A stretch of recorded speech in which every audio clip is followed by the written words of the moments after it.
हम में से अब शायद ही कोई ऐसा हो जिसके जानने वालों में कोई ना कोई कोरोना का शिकार न हुआ हो। ऐसे में अब एक ही मजबूत सहारा है और वो है टीकों का। तो अब अगर आप 18 से 44 साल की उम्र के हैं तो आज से ही रजिस्ट्रेशन कराना शुरू कर दें। टीके लगने की तारीख आपके लिए 1 मई से है।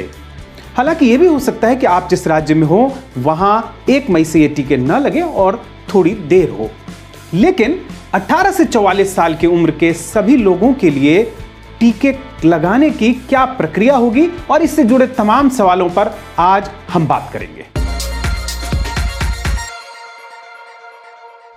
45 साल से ऊपर के लोगों के लिए टीकाकरण की जो अभी की व्यवस्था है उससे आपकी व्यवस्था थोड़ी अलग होगी। 18 से 44 साल वालों के लिए सिर्फ ऑनलाइन अपॉइंटमेंट के बाद ही टीकाकरण की व्यवस्था होगी। इसमें 2 चरण हैं। पहला है रजिस्ट्रेशन, यानी एक तरह से अपना नाम लिखवा लेना, और दूसरा है अपॉइंटमेंट लेना, यानी समय तय कर लेना। रजिस्ट्रेशन का काम आज से ही शुरू हो गया है और यह काम होगा या तो कोविन वेबसाइट पर या फिर आरोग्य सेतु ऐप पर। ध्यान रखिएगा, कोविन का अलग से कोई ऐप नहीं है। रजिस्ट्रेशन का प्रोसेस वैसे ज़्यादा मुश्किल नहीं है, एक बार जल्दी से इसे समझ भी लेते हैं। सबसे पहले cowin.gov.in वेबसाइट पर जाएं, रजिस्टर का बटन दबाएं, यहां अपना मोबाइल नंबर डालें और गेट OTP पर क्लिक करें। OTP डालकर वेरीफाई करें, फिर अपना नाम, उम्र, पहचान पत्र आदि का डिटेल भरें और रजिस्टर का बटन दबा दें। रजिस्ट्रेशन करते ही आपका काम पूरा नहीं हो जाएगा, इसके बाद आपको अपॉइंटमेंट लेना होगा। जब आपका रजिस्ट्रेशन हो जाएगा फिर आपको शेड्यूल एन अपॉइंटमेंट का विकल्प दिखेगा। यहाँ आप अपना पिन कोड डालेंगे तो इलाके में जो टीकाकरण की सुविधाएं उपलब्ध होंगी उसके बारे में जानकारी मिलेगी। इसमें दिए गए यानी उपलब्ध समय से अपनी पसंद और सुविधा के मुताबिक अपना समय चुन सकेंगे। एक बार जब आप अपॉइंटमेंट ले लेंगे तो इसका डिटेल आपके मोबाइल नंबर पर भी आएगा, और जब दिए गए समय पर आप टीकाकरण के लिए जाएं तो अपने साथ अपना पहचान पत्र, वही जो आपने वेबसाइट पे डाला है, जरूर लेकर जाएं। अब आप सोच रहे होंगे कि आपके लिए ये अपॉइंटमेंट वाला सिस्टम क्यों रखा गया है। यही सवाल हमने केंद्र के एक बड़े अधिकारी से पूछा।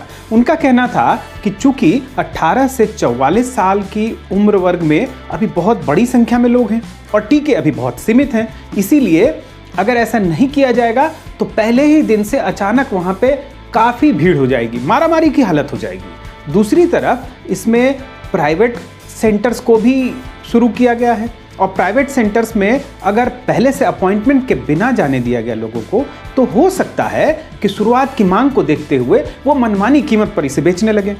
तो ये तो तर्क है, लेकिन टीकाकरण करवाने वालों की संख्या बढ़ती तब है जब बिना अपॉइंटमेंट के भी इसकी छूट दी जाए।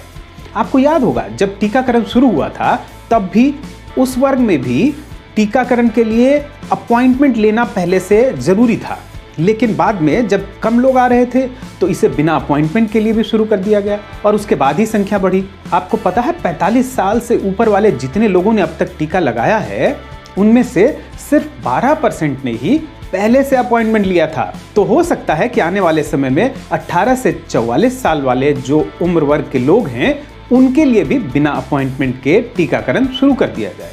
और हाँ, एक बात ध्यान रखिएगा कि अभी भी 45 साल या उससे ऊपर वाले वर्ग में बिना अपॉइंटमेंट के टीकाकरण होता रहेगा। अब देखते हैं कि कौन से राज्य हैं जहां पे मुफ्त टीके लगेंगे।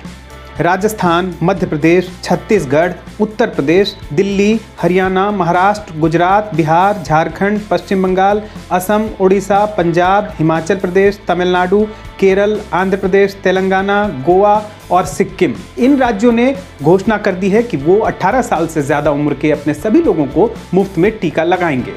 लेकिन राजस्थान, झारखंड और ऐसे कई राज्यों ने ये भी घोषणा कर दी है कि इतने कम समय में यानी 1 मई से वो इस काम को शुरू नहीं कर पाएंगे। और जिन राज्यों ने ये खुले तौर पे नहीं भी कहा है वहाँ भी तैयारियों को देख के 1 मई से ये टीकाकरण हो पाना थोड़ा मुश्किल लग रहा है। अब सवाल ये उठता है कि आखिर ऐसा हो क्यों रहा है।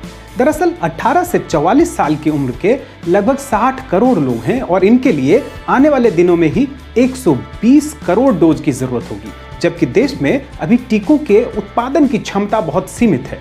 सीरम इंस्टीट्यूट अभी महीने में 6 से 7 करोड़ डोज बना रहा है और भारत बायोटेक लगभग 60 से 70 लाख डोज हर महीने की बना रहा है। उधर केंद्र सरकार को अपने मौजूदा टीकाकरण कार्यक्रम के लिए ही रोजाना 30 से 35 लाख डोज की जरूरत हो रही है। हालांकि क्षमता इसकी बहुत ज्यादा है, लेकिन फिलहाल इतनी तादाद में ही टीके रोजाना लग रहे हैं और अब 1 मई से इसी उत्पादन क्षमता में से आधा हिस्सा केंद्र के पास जाएगा और आधे में से राज्य और प्राइवेट हॉस्पिटल्स को मिलेगा। अब जानते हैं कि प्राइवेट हॉस्पिटल्स में ये टीके कितने के मिलेंगे। सीरम इंस्टीट्यूट ने कहा है कि वो राज्य सरकारों को 400 रुपये और प्राइवेट हॉस्पिटल्स को 600 रुपये में ये टीके बेचेगी। इसी तरह भारत बायोटेक ने कहा है कि वो राज्य सरकारों को 600 रुपये और प्राइवेट को 1200 रुपये पर डोज में ये टीके बेचेगी। भारत बायोटेक का स्वदेशी टीका है और इसे सरकारी मदद से तैयार किया गया है, फिर भी ये दुगनी कीमत लेने की तैयारी में है और 1200 रुपये में तो टीका बनाने वाली कंपनी बेचेगी। इस पर से फिर हॉस्पिटल्स अपना मुनाफा लेंगे। यानी आप मान के चलिए कि दोनों ही तरह के टीके 700 रुपये से लेके 1400 रुपये पर डोज में आपको मिल सकेंगे और इनकी 2 डोज की आपको जरूरत होगी। सरकार को कीमत के मामले में तुरंत दखल देना चाहिए, साथ ही राज्यों की पूरी मदद भी करनी चाहिए।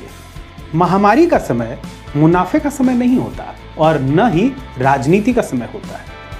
और हाँ, अगर आप चाहते हैं कि हम ऐसे वीडियो बनाते रहें तो अपने कमेंट जरूर लिखें, साथ ही हो सके तो लाइक और शेयर भी करें।